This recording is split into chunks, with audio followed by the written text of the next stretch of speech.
I have the audacity to believe that peoples everywhere can have 3 meals a day for their bodies, education and culture for their minds, and dignity, equality, and freedom for their spirits. I believe that what self-centered men have torn down, men other-centered can build up. I still believe that we shall overcome. This faith can give us courage to face the uncertainties of the future. It will give our tired feet new strength as we continue our forward stride toward the city of freedom. When our days become dreary with low hovering clouds, and our nights become darker than 1,000 midnights, we will know that we are living in the creative turmoil of a genuine civilization struggling to be born. Interesting video came across my TikTok timeline a couple days ago. It made me very, very upset. I think there's a narrative that's being pushed, and we are so close to MLK Day, another MLK Day. Do you have any childhood memories of MLK Day? I remember you and me went to a march one time downtown Sacramento, I think. Oh, yes. Yeah. So we already know what we do as Black people to celebrate a day like MLK Day. You have any memories from that? My favorite memory, hands down, for MLK Day is 5th grade, going to Men's Warehouse. Okay. Purchasing or renting, more likely, a fresh black tuxedo. Really? And then going downtown for a Martin Luther King march. And, you just wanted to get that full experience. What was they really doing Y'all out here? really dressed like that? Y'all really dressed? Can't remember, why would I put that on? I still don't believe they dressed like that. I thought you had the Martin 12s Oh, on. no. I still believe those pictures was AI. They was not rocking no hard bottoms, getting hosed down. They was. But no, but still, my mom was really big on us really understanding our culture and understanding what people fought for us to have growing up. So we did all the time. Sacramento would have a Martin Luther King Day parade or a march downtown that we would go to. So spent a lot of my years downtown before I really even fully understood what the meaning of it all was.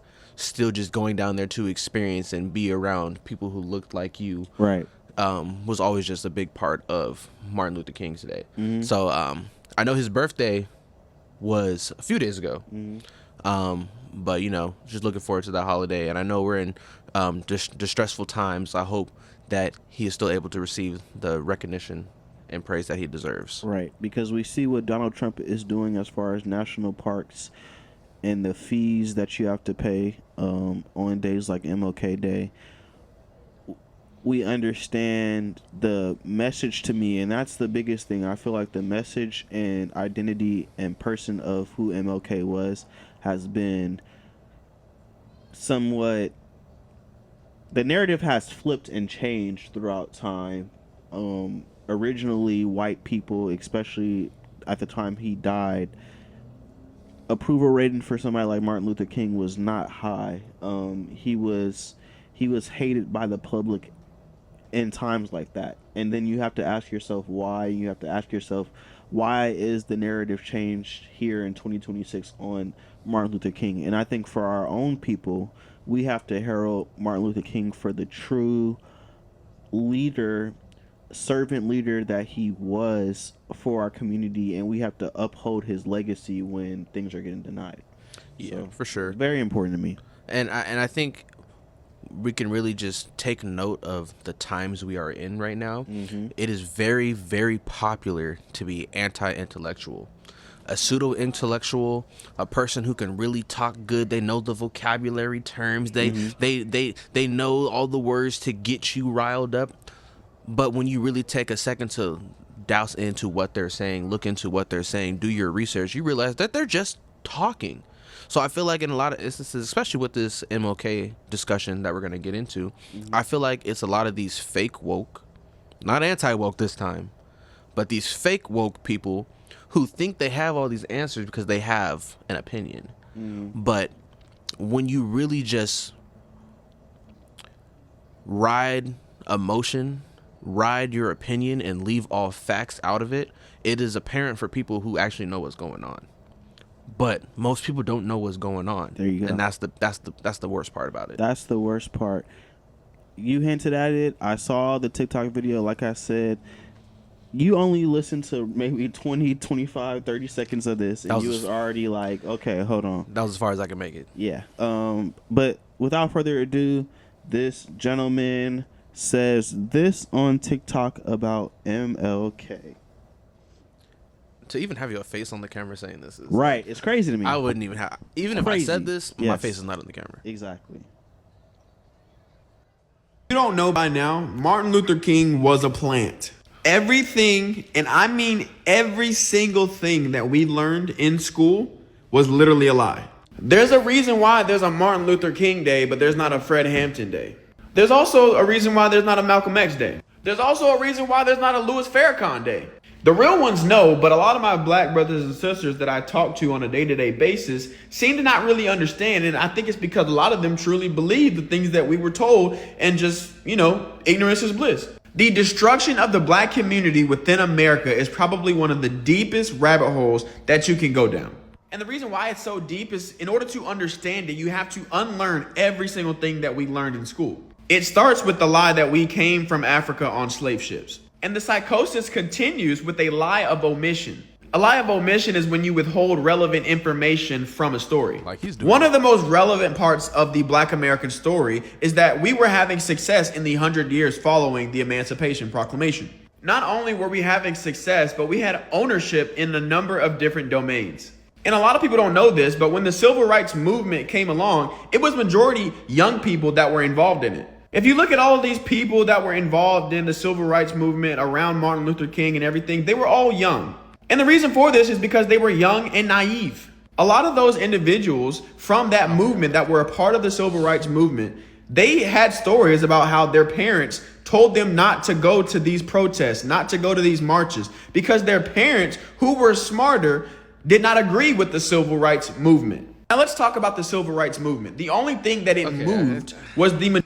I think that. Oh my god. Yeah, it's so much more. I'm like, oh my goodness. Because I'm like, we're halfway. We're only halfway through the video. Only halfway through. I wanted to talk about things he said in the beginning. Right. But now I'm going to talk about things that he said midway through this. Oh my gosh. If I'll just start off with saying, he mentions that for those of us that know, there's a reason why there's not a Fred Hampton Day.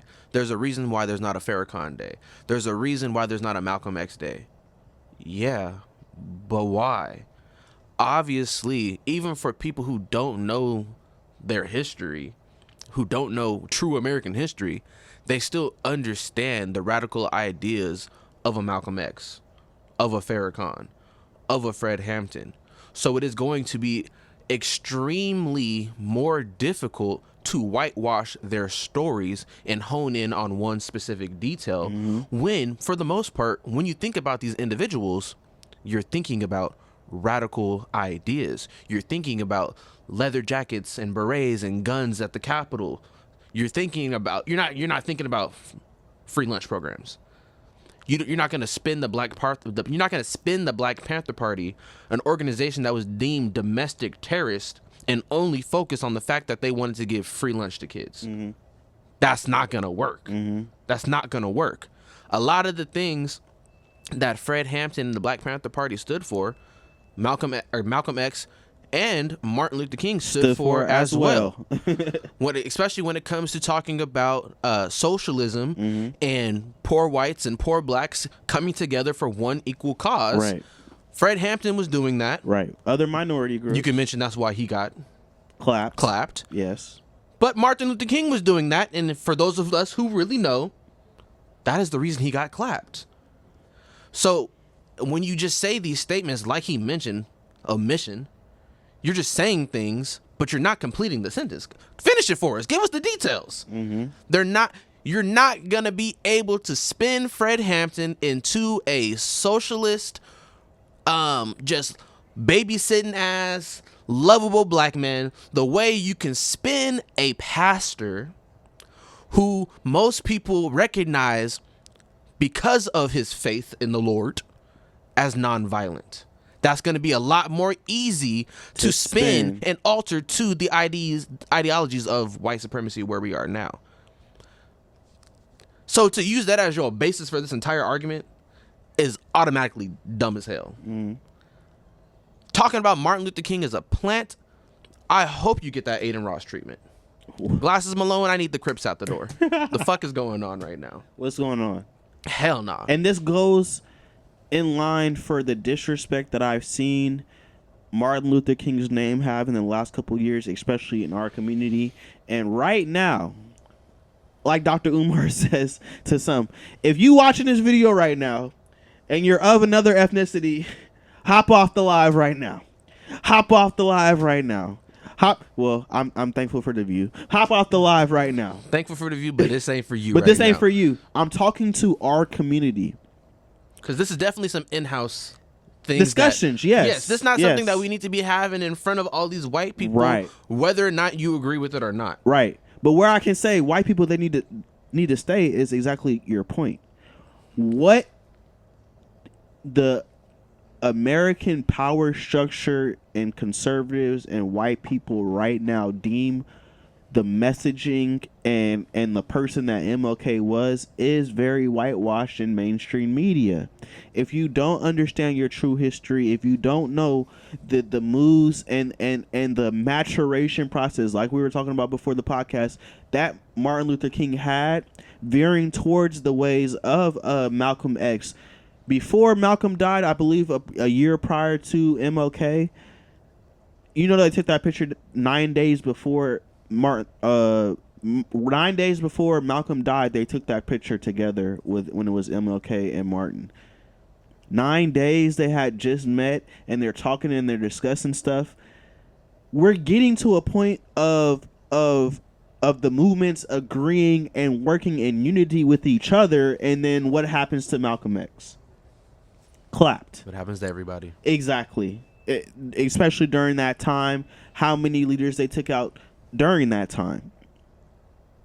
MLK to me is the greatest leader of a movement, and he also didn't believe civil rights worked without economic power as well.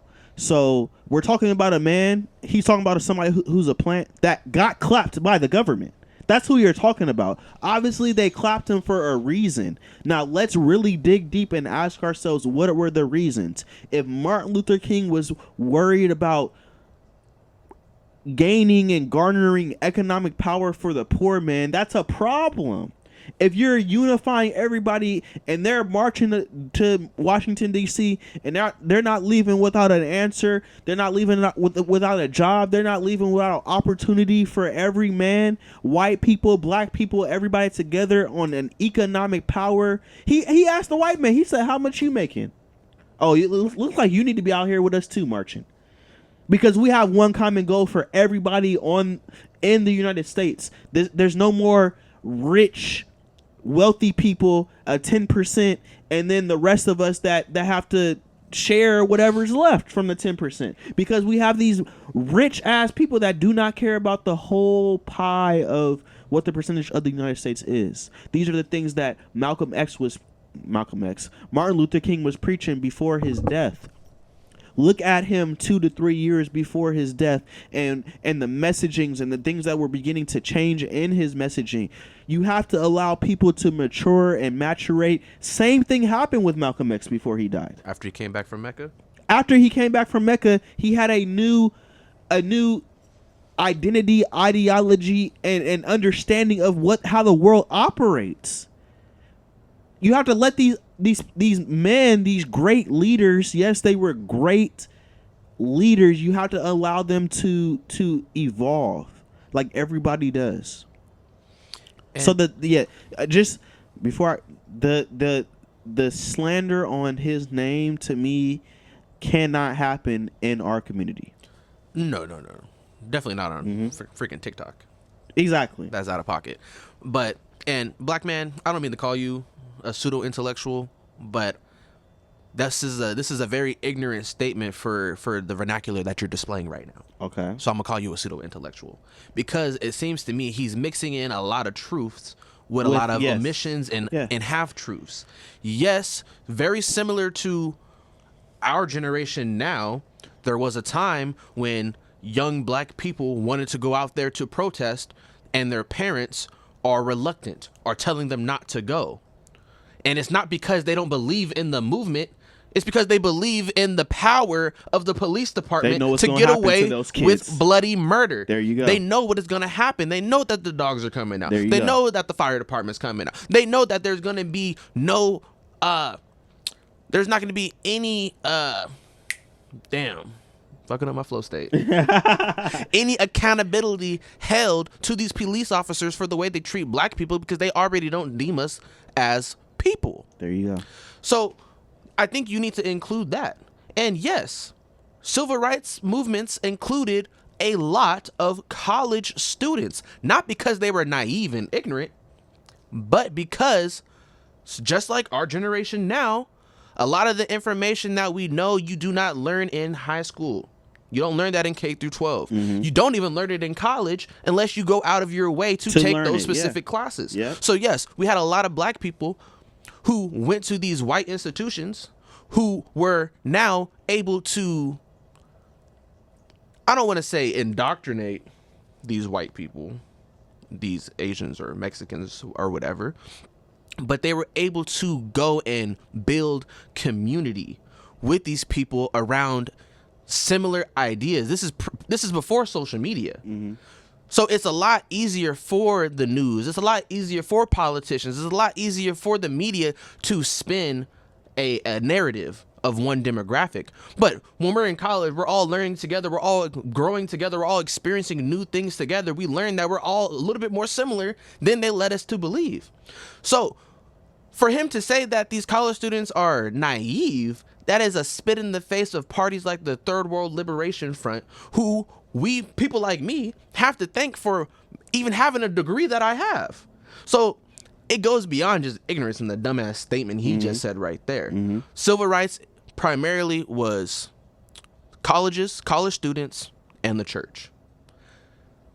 So how can you then say that a large part of the civil rights movement was naive kids when the other half of this party is the same adults you were telling them not to go outside? So he keeps giving us these incomplete thoughts, and I hope to God he doesn't say anything that I think he might have to say about how Martin Luther King was assassinated. I don't think so. You want to finish this video? Not really. He pissed me off. Yeah. But we don't even have to. I'll say he looked like he worked at the airport. I ain't never met a nigga at the airport I liked. They would never openly celebrate black activists. All the main characters are plants. Everything we were taught is a lie. Everything. Somebody said, my grandma was there. She said the only thing Martin liked was white women. That's the exact disrespect I'm talking about. That's even the exact if Martin Luther disgust. King likes white women, his taste in the punani don't got to do nothing with black liberation. There you go. What that nigga do in his free time don't got nothing to do with you. There you go.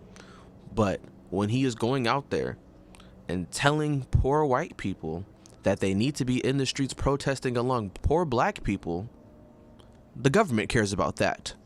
But for some reason, you're talking about his taste in white women. There you go. All right. So give away your rights that he fought for because a white woman did it. Most likely, man or woman, you probably talk to a white nigga or woman.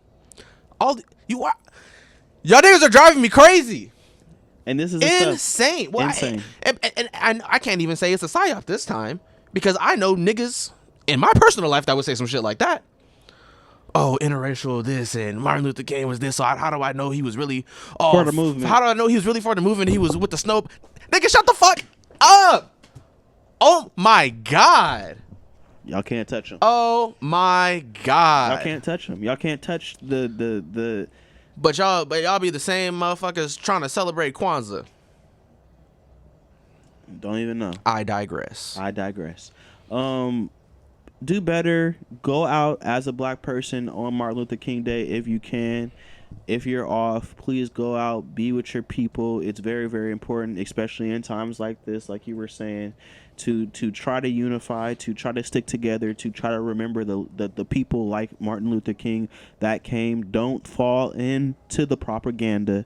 Don't fall into the bullshit. Don't fall into the whitewashing of who MLK was. Please do your research, and please research him around that time, as I continue to do, and learn more and more about the leaders in the civil rights era that set a foundation for how we're supposed to navigate some of these things. I have a book that I'm gonna read this year. Black leaders post the civil rights era. Can't name a lot. Once they killed Malcolm, they killed Martin, they killed Fred Hampton, they killed a whole bunch of other of our leaders. How many can we name after that movement? And there's a reason for that. There's a reason in 2026 we can't identify leaders in a black liberation movement right now. Yeah, now we got to look towards our athletes and our celebrities and to musicians. Keep on selling us out time after time. Yeah, they wonder why we keep getting sold out, and wonder why people keep having bad takes. Right, because these aren't the people that need to have the takes. Amen. So show some reverence to the late great Dr. Martin Luther King as we celebrate that day, and celebrate it the right way as a black person. That's what I would have to say about that. Yeah, and I'll just leave my last message for him. Talking about a plant, let's talk about the person they tried to replace Martin Luther King Day with. We are Charlie Kirk.